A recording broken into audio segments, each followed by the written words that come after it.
Instagram లో ఇప్పుడు I will be millionaire one day అని చెప్పాను వచ్చిన పోస్ట్ కు నువ్వు లైక్ కొడితే నువ్వు మిలియనీర్ అయిపోవు.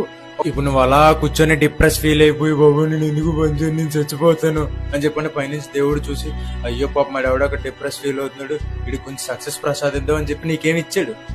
ఒక 6 ప్యాక్ ఫోటోని చూసి దీన్ని నువ్వు 10 మందికి షేర్ చేసి నీకు 6 ప్యాక్ వచ్చేది నీకు 6 ప్యాక్ రాదు.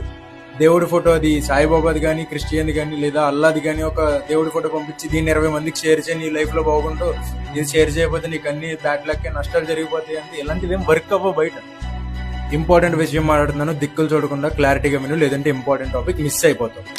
నీ గోల్ కి నువ్వు హ్యాపీగా ఉన్నావు సాడ్ గా ఉన్నావు డిప్రెషన్ గా ఉన్నావు టెన్షన్ గా ఉన్నావు వీటి దేనితో పని లేదు.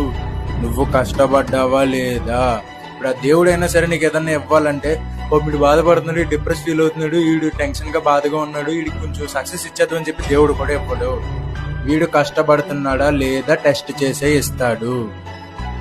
End of the day one and only question నువ్వు దేవుడి దగ్గరికి వెళ్ళి దండం పెట్టుకుంటున్నా దేవుడా నాకు ఉద్యోగం వచ్చేది దేవుడా నేను లైఫ్ లో బోల్ డబ్బులు సంపాదించాలి అన్నప్పుడు నీకు నువ్వు వేసుకోవాల్సిన వన్ అండ్ ఓన్లీ క్వశ్చన్ నేను దానికి కష్టపడుతున్నానా లేదా దానికి నేను డిజర్వా కాదా నేను అంత కష్టాన్ని పడుతున్నానా లేదా నీకు అర్థమైపోద్ది. వస్తుంది రాదు నువ్వు కష్టపడితే డెఫినెట్ గా వస్తుంది.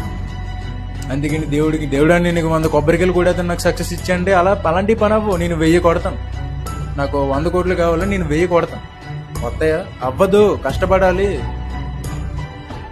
ఇప్పుడు దేనికైనా అంతే నీ గోల్స్ కి నీ ఫీలింగ్స్ తో సంబంధం లేదు. నువ్వు బాధపడుతున్నా ఆనందపడుతున్నా మీరు బాధపడుతున్నాడు 10 రోజులు రెస్ట్ చేద్దామని చెప్పి నీకు ఇవ్వదు.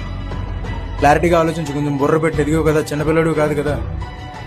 నీ గోల్స్ కి నీ ఫీలింగ్స్ తో అవసరం లేదు పోరా పూక అంటారు పక్కన సింపుల్ గా.